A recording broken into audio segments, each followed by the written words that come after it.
Let's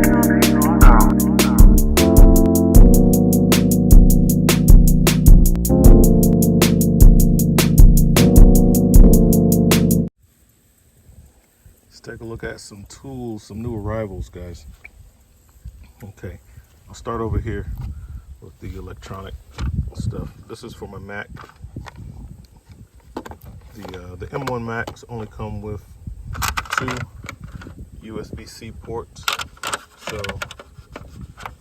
when I'm running my dedicated camera for making these videos, it has an SD card and things like that, I need the other ports.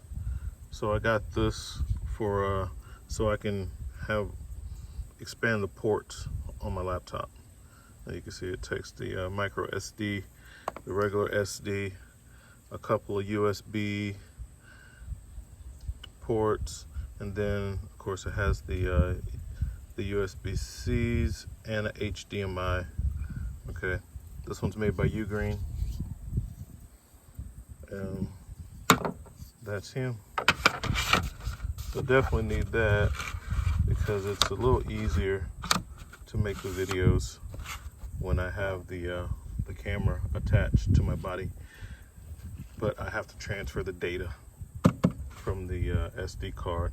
And I gave my son mine. I had one of these when I first bought the Mac, but I gave it to my son, so I had to order another one. Okay, we're gonna take a look at my my Vito bag and that loadout that I have in it a little later, after we look at all the new tools.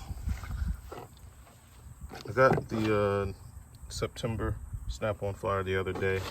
It's kind of thin, it's not a whole lot in it. We'll thumb through it.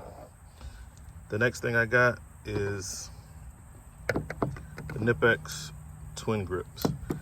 These aren't new, the comfort grip handles are, and I did not want the ones with the other handle, and I'll tell you why. So these are the vamp pliers.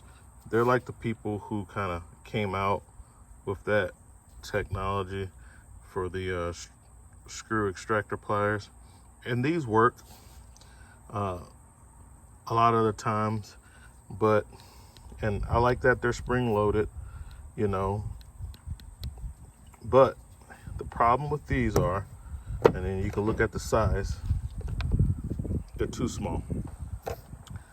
So you got to get a really good purchase on a screw head. And with these, I find that the handles are too small and the rubber grip kind of comes off of them. So it's like, it's not, I don't think they're slid down right now, but these, you see how that, the middle, the handles slide on them and it doesn't go all the way down.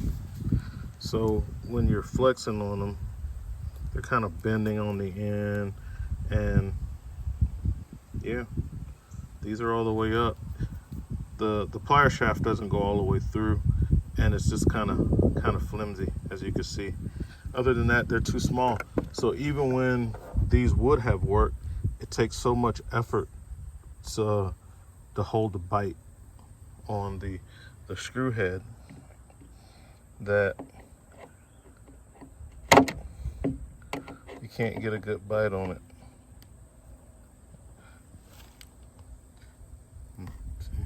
It's turned on, which messed up the truck, but you get the point. So I saw the Nipex ones, and the Nipex with the regular handle, which I normally like. I prefer their original handle, but on these pliers I needed a comfort grip, because when I'm trying to get something out like this, I need to put a lot of force on the pliers, and see, it just makes it so much easier to turn that. I'll fix that later. So that's why I wanted these because I've had these for years and I know how they work, and I always wanted them to be bigger, and they're not. And maybe they do make a big pair and I got the compact pair, I don't know, but I know I don't like that. So they're really even shorter than they seem. But these are the right size. Full size set of pliers, and it even has a slip joint. And like I said, I know these are nothing new. So it's got a few little spots in it to where you can make it for bigger stuff using their little mechanism. So yeah, welcome addition to the bag, the Knipex twin grip. I definitely want the comfort grip. Moving right along, we got the Kline. Got my manometer. Mainly, this is what I've been using for the last few years. This Rise Pro manometer. This is a manometer. This is a manometer. These are digital manometers. They stay in calibration better, and with an analog manometer, you have to get it. You have to keep getting it calibrated and recertified every like 6 months or something like that. And it's too much trouble. I rather use a digital tool that does not have to keep being sent off to be recalibrated. So I wanted to get a backup. So I was searching for one of these. UEI makes one. They're really expensive. These are really cheap and it serves a purpose, but this one is like middle of the road. So part number on this, that might be the part number right there. These maybe like $100 or so for the Kline, and I just use this for a water column. I'm not really using the differential aspect like a HVAC technician might be doing. I don't need to get a delta or anything like that. I'm basically doing low pressure drop tests, setting setting my water column, setting my pressures with 50% load, which I use this tool. So this kind of stays permanently connected to one of the tools. And here again, this is a RVTI certified acceptable tool for it's a jig, a little rig for testing the pressures. But I wanted to have a backup, and this one is a lot nicer. But I mainly don't like to only have just one tool, especially something important like this. This time of the year, I'm working on a lot of gas furnaces. You know, people are going to be calling like crazy for the furnaces. Just this week, I've had 3 calls already this week for gas-related issues. You know, whether it's finding leaks, dealing with low pressure, or propane appliances not working properly, which is going to be your water heater, your refrigerator, and your furnace.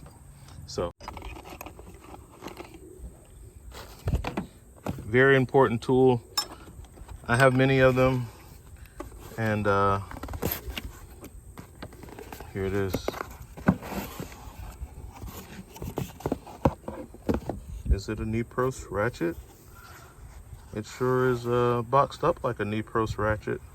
What is it? It's an X1.